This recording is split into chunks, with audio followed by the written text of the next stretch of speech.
70వ శ్లోకం.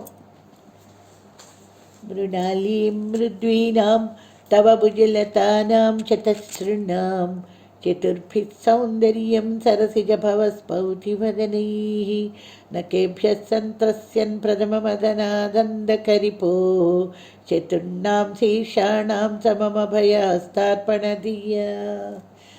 ఓ జగజ్జనని, మృణాళీ మృద్వీనాం తామర తుళ్ళవలే మెత్తగా ఉన్నవి, చతసృణాం నాలుగుగా ఉన్నవి, తవ నీ యొక్క భుజలతానాం తీగల వంటి భుజముల యొక్క సౌందర్యం అందమును, సరసిజ భవ పద్మమునందు జన్మించిన బ్రహ్మదేవుడు చతుర్భి నాలుగుగా ఉన్న ముఖై తన ముఖముల చేత ప్రథమ మదనాత్ మొట్టమొదట తన శిరస్సును గిల్లి ఖండించుట గలవాడైనా అనగా ఖండించిన వాడైనా అంధకరిపో అంధకుడు అనే రాక్షసుడిని సంహరించిన సదాశివుని యొక్క నఖేభ్య గోళ్ల వలన సంతస్యన్ మిక్కిలి భయపడుతున్నవాడే చతుర్ణాం నాలుగుగా ఉన్న శీర్షాణం తన శిరస్సులకు సమానముగా అభయహస్త అర్పణ ధియా అభయదానం చేయగలిగిన నీ హస్తముల యొక్క అభయమును కోరి స్తౌతి నిన్ను స్తుతిస్తున్నాను. అంటే బ్రహ్మదేవుడు ఆవిడ 4 చేతుల్ని స్తోత్రం చేస్తున్నట్ట. ఇక్కడ అమ్మవారి 4 చేతుల సౌందర్యాన్ని వర్ణిస్తున్నారు గురువుగారు.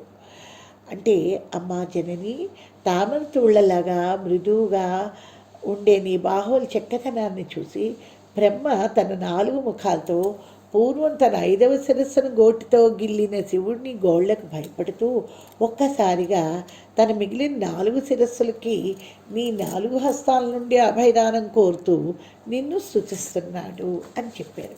ఎంత కవితా చమకు చూడండి ఇక్కడ. అంటే ఒకసారి ఈశ్వరుడికి బ్రహ్మం మీద కోపం వచ్చింది. ఎందుకంటే శివలింగం అంత చూశానని చెప్పి అబద్ధం ఆడాడు. కాబట్టి అలా అబద్ధం ఆడినందుకు ఈశ్వరుడు బ్రహ్మ యొక్క 5వ శిరస్సును తన గోరుతో గిల్లేసట. అతను మిగిలిన 4 శిరస్సులను కూడా ఖండిస్తాడేమో అని భయంతో అభయం ఇమ్మని నీ 4 బాహువుల్ని తన 4 శిరస్సులతో ఒక్కసారిగా ప్రార్థిస్తున్నాడమ్మా అని చెప్తున్నారు. బ్రహ్మకి 5 శిరస్సులు ఉన్నాయనుకున్నాం కదా, అందుకని బ్రహ్మ శిరస్సును ఎందుకు గిల్లాడు? అతను అహంకరించాడు. శివుడు ఒక తలంతుని చేశాడు. శివుడు కోపంతో మిగిలిన 4 శిరస్సులు కూడా ఖండిస్తే ఆ భయంతో అలా జరగకుండా ఉండాలని బ్రహ్మ పరమేశ్వరుణ్ణి నుంచి తనను తను రక్షించుకోవడానికి పరమేశ్వరుని శరణు కోరి ఏం చేసేట, తన 4 శిరస్సులతో ఆమె 4 బాహువుల్ని స్తోత్రం చేసేట. బ్రహ్మ 4 ముఖాలతో చేసే స్తోత్రం ఏమిటి? వేదమే కదా. కాబట్టి బ్రహ్మ 4 ముఖాలు వేదానికే ప్రతీకలు. కాబట్టి ఇక్కడ అంతరార్థం ఏంటంటే వేదాలన్నీ కూడా అమ్మవారిని స్తోత్రం చేస్తున్నాయి. 4 ముఖాలతో వేదం వెల్లిస్తూ ఉంటాడు బ్రహ్మ ఎప్పుడు, అది కూడా ప్రతీతి. ఇక్కడ 4 ముఖాలతో దేవి బాహువులను స్తుతిస్తున్నాడు. అంటే ఏది నిజం అంటే 2 నిజాలే. బ్రహ్మ వేదాలు వల్లించడము నిజమే, వేదాల్లో పరమేశ్వరి వర్ణన ఉంది. అందుకే ఆయన దేవి బాహువులను వర్ణిస్తున్నాడు. బాహువులు చేతలకి సూచికం. అమ్మ చేసింది ఏమిటి? సృష్టి. ఈ సృష్టి అంతా వేద విజ్ఞానంతో నిండి ఉంది. బ్రహ్మ సృష్టే కదా. కాబట్టి స్తోత్రం చేస్తున్నాడు ఎంత చక్కగా చేసింది అని. అది ఆ రసానుభూతి సాధకుల్లోకి రావాలి. వేదాల్లో పరమేశ్వర రూపాన్ని వివరించారు.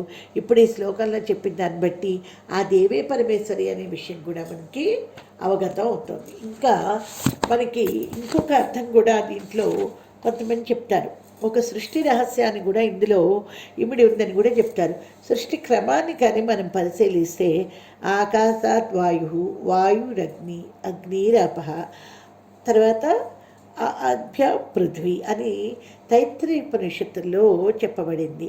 ఆకాశం నుండి వాయువు, వాయువు నుండి అగ్ని, అగ్ని నుండి జలము, జలము నుండి పృథ్వీతత్వం అంటే ఘనతత్వం. ఈ వరుస క్రమంలో ఉంటాయి.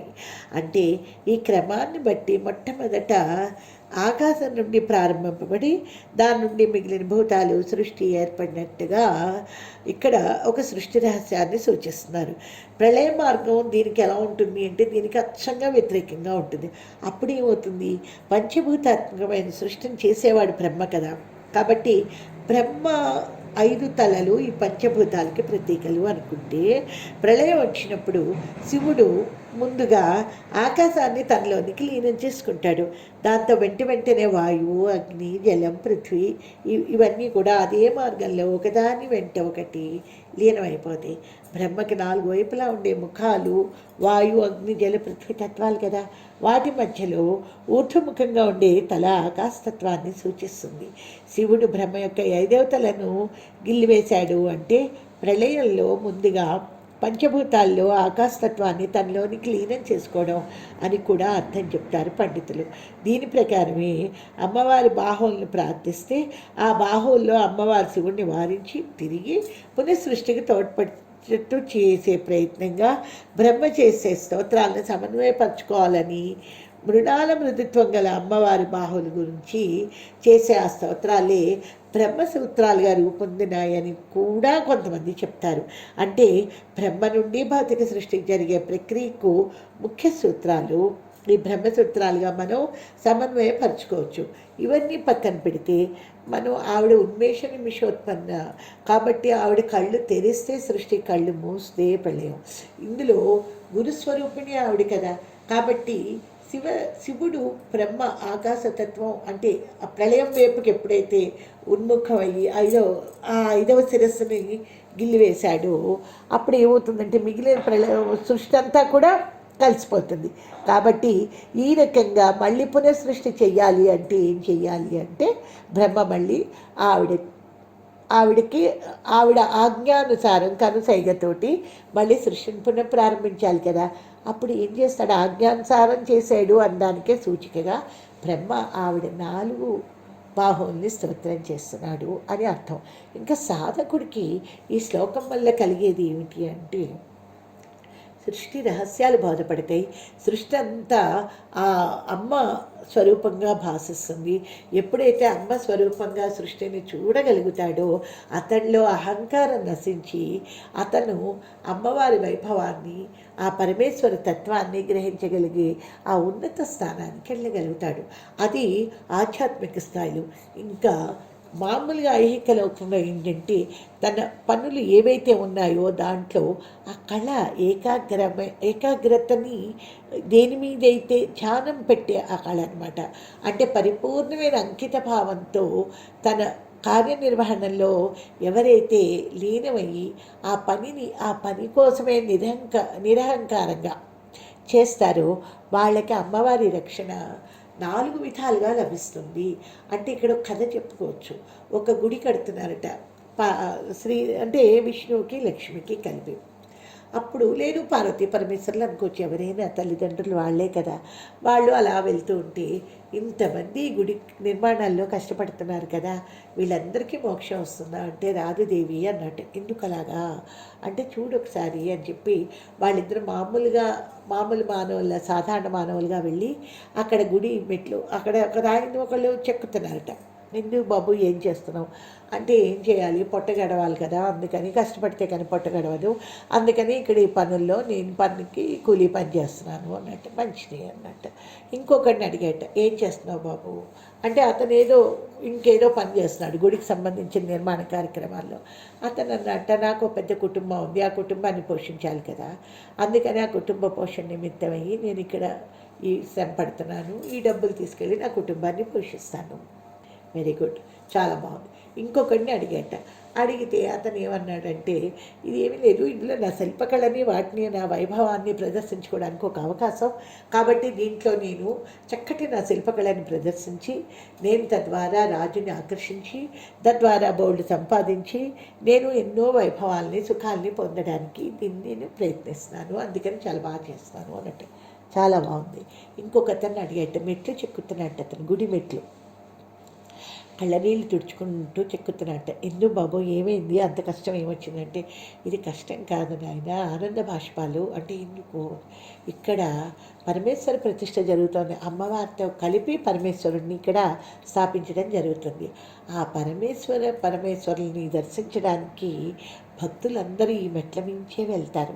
ఈ మెట్ల మీద పరమ భక్తులు ఆ పరమేశ్వర నామంతో వాళ్ళ పాదాలని ఈ మెట్ల మీద పెట్టుకొని ఒక్కొక్క మెట్టు ఎక్కుతూ వెళ్తారు. పరమేశ్వర భక్తులు ఆ భక్తి రసంతో తన్మయత్వం చెంది ఇక్కడికి వచ్చినప్పుడు వాళ్ళ అణువణువు కూడా పరమేశ్వర ఆ భక్తిభావంతో నిండిపోతుంది కదా. అలా నిండిపోయిన ఆ ఆ భక్తుల పాదాల స్పర్శకి నోచుకున్న ఈ రాయి, ఈ శిలలు ఎంత ధన్యమో. అలాంటి శిలల్ని నేను చక్కగా చదును చేసి ఆ పాదాలకి ఎలాంటి అసౌకర్యం కలగకుండా శుచి మెత్తగా ఉండేటట్టుగా చెక్కుతున్నాను. ఆ చెక్కడంలో ఆ పరమేశ్వరుడికి ఆ భక్తులకి కూడా నేను సాయపడుతున్నాను. అలా సాయపడగలిగే ఒక మహాభాగ్యాన్ని భగవంతుడు నాకు ఇచ్చాడు. అందుకని ఆనందంతో ఉప్పొంగిపోతున్నాను నేను. ఎందుకంటే భగవత్ కైంకర్యం కంటే కూడా భగవద్ భక్తులకి చేసే సేవ చేస్తే ఇంకా భగవంతుడు ఆనందిస్తాడు. అలాంటి భక్తులు ఎంతమందో, అలాంటి వాళ్ళ పాద స్పర్శకి నోచుకున్న ఈ శిలలను చదును చేసే అవకాశం నాకు లభించింది. అందుకని నాకు కన్నీళ్ళు ఆగట్లేదు ఆనంద బాష్పాలతోటి. అందుకని ఇంత ఆనందంగా ఉంది అన్నట్ట. అంటే అప్పుడు పరమేశ్వరుడు అన్నట్ట, చూసావా దేవి, ఇంతమంది ఇన్ని రకాలుగా చేస్తున్నా ఇతను ఒక్కడే మోక్షానికి అర్హుడు. అతనికి మోక్షం కూడా అక్కర్లేదు, ఆ అభిలాష కూడా లేదు. ఇక్కడికే ఆ ఆనంద అనుభూతిని అతను పొందగలుగుతున్నాడు. అలాంటి అనుభూతిని మనకి గురువుగారు ఈ శ్లోకం ద్వారా మనకి లభించేటట్టుగా చేస్తున్నారు. ఈ సృష్టి అంతా అమ్మవారి సృష్టి. అంటే బ్రహ్మ సృష్టి చేస్తాడు అనుకున్న మనందరికీ గురువు బ్రహ్మే. బ్రహ్మకి గురువు పరమేశ్వరుడు, పరమేశ్వరి గురుస్వరూపిణి. కాబట్టి ఒక్కొక్కసారి ఆ పరమేశ్వర తత్వం మన మీద ఏదైనా అలగచ్చు. కానీ అలాంటప్పుడు కూడా మనం అమ్మ అని ఆ తత్వాన్ని మనం ప్రార్థిస్తే ఆవిడ 4 వైపులా ఆ భక్తుణ్ణి, ఆ సాధకుణ్ణి చక్కగా రక్షిస్తుంది. 4 వైపులా రక్షణ ఒక కోటలాగా చేసి చక్కగా రక్షించి ఉన్నత స్థితి నుంచి ఉన్నతికి తీసుకెళ్తుంది. కాబట్టి ఇలాంటి రక్షణని, ఇలాంటి జ్ఞానాన్ని, ఇలాంటి అనుభూతిని ఈ శ్లోకం ద్వారా అందించిన గురువుగారి పాదాలకు నమస్కారం చేసుకుంటూ రేపు ఇంకొక శ్లోకం గురించి మనం వివరంగా చర్చించుకుందాం.